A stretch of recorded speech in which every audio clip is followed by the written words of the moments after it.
talking, a few of us, just the consistency of John Tavares coming into this market and just doing what he did. You had a pretty good perspective this season. What stood out to you about his consistency, game in, game out? Oh yeah, he was great for us. I mean, he brought a lot of depth to his team. We knew that, but I mean, the scoring he did for us this year was I think everyone wanted it from him. It's hard to expect the amount of numbers he did put up, but like I said, he brought a lot of depth, a lot of skill to his team, and it's been a lot of fun playing with him. Obviously, his numbers are impressive, but what stands out about him defensively and his ability to match up against top players? Yeah, well, I mean, he's played a long time. He's played in all the big tournaments, all the big, Olympics, Worlds, and all that kind of stuff. So he's been playing against star players for majority of his life. So I think he knows how to be successful, and that's being on the defensive side of the puck, taking care of your D zone first, and letting the offense kind of just come to him. Hey, Mitch, skill and work ethic doesn't necessarily guarantee chemistry between two good players. What do you think it led to it with you and John this season? Well, I mean, I think our line in general, we just, Hyman's the guy that, he gets that net. He can get those pucks back off of shots, off of dump ins. John's a guy that can find a soft spot and get open very quickly. And I mean, everyone knows the shot. He's got a great shot.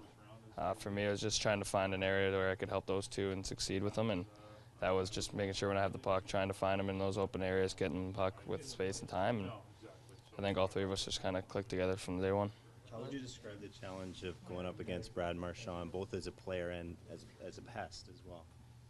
I mean, we've played him a lot, so just let him do whatever he wants after the whistle.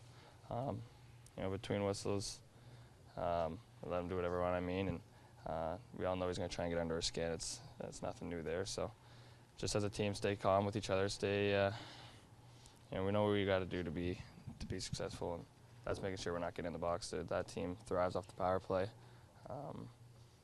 For us, it's just making sure when he's on the ice, play him hard. He's a great player. He's got a lot of skill. He can make plays, and off the year he's coming, he's probably feeling very good about himself. So, like I said, we just gotta make sure we play him hard and give him no time or space. What kind of confidence do you take from the series you had last year? Yeah, I just think it's my first playoffs. I wasn't very happy with how I played. I wasn't happy with the outcome and everything. I thought last year did a better job of coming ready to play every game and being ready for the matchup. I mean, the outcome we had wasn't the one we wanted, so I think it stung and makes you want to come back harder and compete harder and try and take this to another series against another team. So as a team, we need to dig in here and make sure we're doing things right. You want to ask Steve's question? How much confidence do you have coming out of the regular season you just had? Yeah, well, I think as a line, we have a lot of confidence. Like I said, we've lined up against the line we're going to line up against on Thursday quite a bit the past 2 years, and for us, it's just making sure we're being smart and taking care of that puck. We're not doing anything crazy with it. If there's a play to be make it. If not, they can make a lot of stuff happen on the rush. So making sure we're not giving them time or space, but we're confident going into it. Coach often talks about you as one of the most conscientious defensive players on this team. At what point, maybe probably at some point last year, did you really start to feel comfortable in your defensive game and allow that to translate to the type of player you are today? Yeah, I mean, started in London, I think it was a lot of help from the Hunters. Those guys, they knew what it took to win. They kind of taught our whole team down there, you ain't going to win without playing on the defensive side of the puck. And kind of last year when I got put with Naz, realized that it's more of a shutdown role. We're playing against top lines. You got to make sure you're taking care of your own end before the O-zone. And I think just from that, I got more chances kind of on the rush just by playing smart defensively, trying to read off plays. And I think that's what's kind of made me to who I am now. When you've been matched against the Bergeron line in the past, what's stood out about the chemistry those three have together?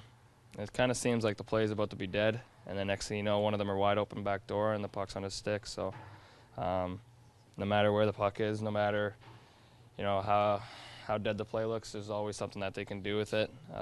It's kind of crazy, but it's kind of the same with their power play. The puck looks like it's dead, there's nothing going to happen, and next thing you know, one of them are back door with the tap in. So just make sure you're competing all over the ice.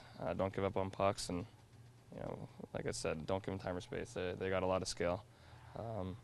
all three of them shoot the puck very well and get to that net. So make sure we're keeping away from Fred and make sure we don't give him that time. In each of the last 2 years, you guys were outscored at special teams.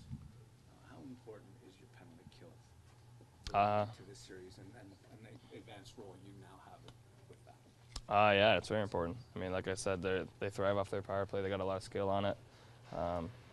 I don't know what they rank, but I'm sure they're top 5, if not higher, and then on the power play ranking. So 3, yeah. So I mean, you know, like I said, they got a lot of skill on it. They got a lot of weapons on that unit. They got a lot of plays as well. They've played with each other for a while. Like I said, it looks like there's a play that's about to be dead, nothing happening, and next thing you know, someone's got a back door. So for us as a kill, make sure we're applying pressure all over the ice, not giving time or space to their good guys, and just make sure we're trying to block shots and make sure Fred can get out as much as possible. Yeah, I think it was 16-10 the last, both against Washington and Boston. Basically outscored you guys for the special. So it was pretty significant when you look at the end. Yeah. Mitch, what stood out to you about Jake Gardner's resilience? He's a guy who takes some heat, but he doesn't seem to bother. He seems to come back and continue to produce and do his thing. Yeah, I mean, he's a big part of this team. He does a lot for us coming out of our own zone. He can lead a rush as well. So, I mean, he's pretty. It's hard. It's kind of hard to word it, but you know, he's a guy that jokes around a lot. He has a lot of fun in this locker room. Obviously, sometimes stuff outside of locker room and fans and stuff, you know, kind of get on him a little too much, I think. But I mean, that's a game of hockey. I mean, people are gonna have their own opinions. There's nothing wrong with it, but for us in here, it's just making sure that, you know, he's coming. Nothing's changed with his attitude. He still comes to the rink every day happy and loves it. And I mean, that's how you can just tell it doesn't bother him what everyone else is saying about him outside of it. And like I said, he's a special player for our team. He does a lot for us.